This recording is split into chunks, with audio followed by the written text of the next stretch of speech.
the whole thing with 50 was in full swing. Absolutely, yeah. I mean, when you look back at that time, Yeah.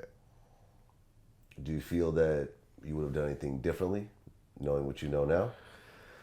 See, what people don't understand was, I was silenced. I couldn't say much about any of the situations because the investigation was going on. So it was like, okay, on one end, we got, this rap beef going on. And then on the other end, we have It's real shit. real shit going on. Yeah. And, it was a situation like, please, John, don't say nothing right now. Because everything you say can and will be used against us in the court of law. So, Against us. Yeah, so don't go rapping and saying crazy shit on records about this dude when this whole situation is going on and it's stemming from that. What do you mean by stemming from that? What I mean by that is there were altercations and things that happened beforehand, before the whole,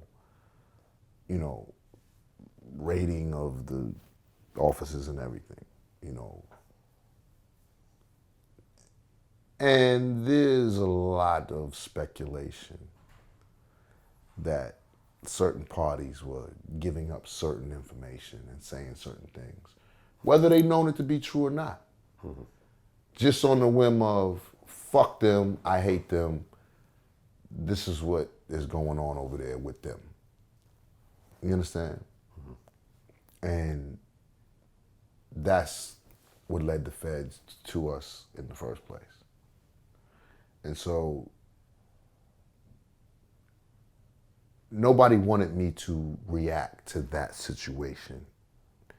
And because I couldn't react to that situation, the fire just got bigger and bigger and bigger. Yeah. Because he kept fanning it, and I really couldn't respond. I couldn't put it out. You understand? So as 50 just went on and became bigger, a lot of things was going on in the back rooms that people don't understand, people couldn't see, and that was one of the situations. That was one of the things that was going on. It was hanging over our head, that cloud, and hanging over Gotti and them's head. And I'm like, I love my brothers more than anything. Mm-hmm. So I'm not going to jeopardize their life, with a silly rap beef. And that's basically what it was. At one point, you did start responding. Yeah. And you kind of, included Eminem and Dr. Dre. Well, that... And Busta Rhymes. That all became about because I was already being attacked by all parties involved. You know what I'm saying? So I'm like, fuck it, we everybody's involved, and we're gonna address everybody, and that's just the way it was. I didn't have anything against Dr. Dre or Eminem. Prior to that, me and Dre had conversations about doing records. Mm-hmm. Em and me had, thoughts about doing a record together. I remember, it was like, yeah, this shit came out of left field because of this dude. You know what I'm saying? So I didn't have anything against any of them.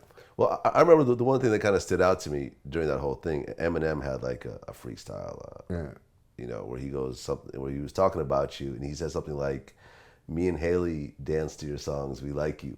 Yeah. Like, it's sort of like, it was this interesting sort of kind of respect type of thing. And I'm like, yeah, that's kind of, because at the time, you had huge records. It really wasn't no malice between me and him. I still don't have no malice towards him or Dre, you know what I'm saying? Because I know that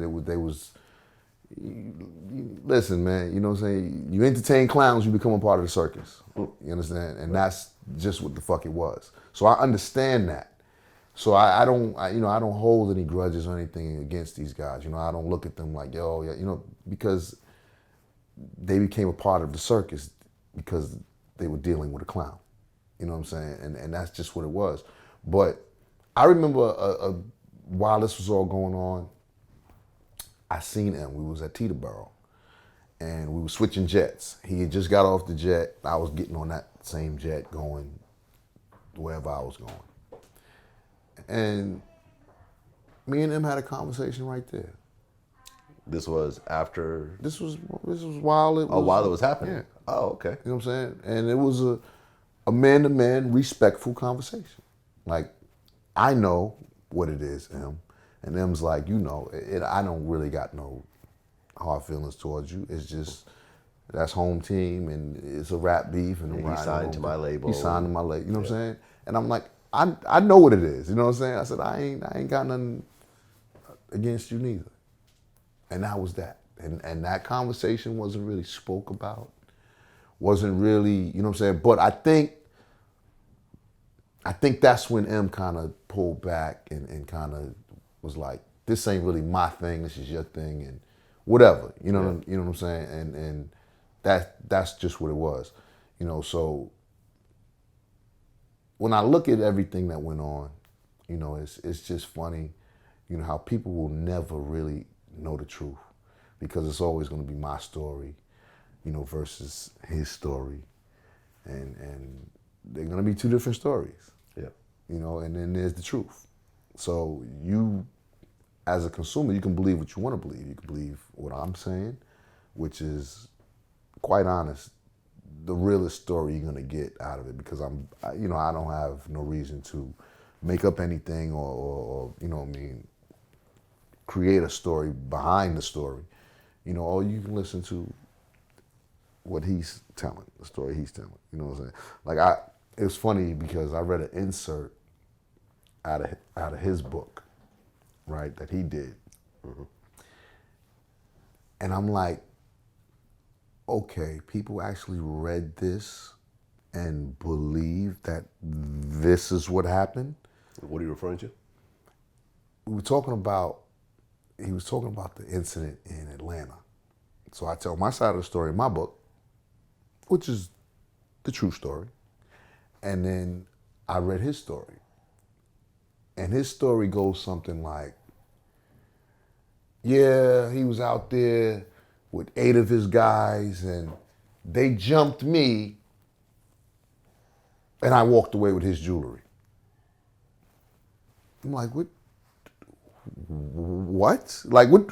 Who would, I don't give a fuck if you the softest 8 motherfuckers on earth. So you get jumped by 8 people, and out of this scuffle, you walk away with my jewelry.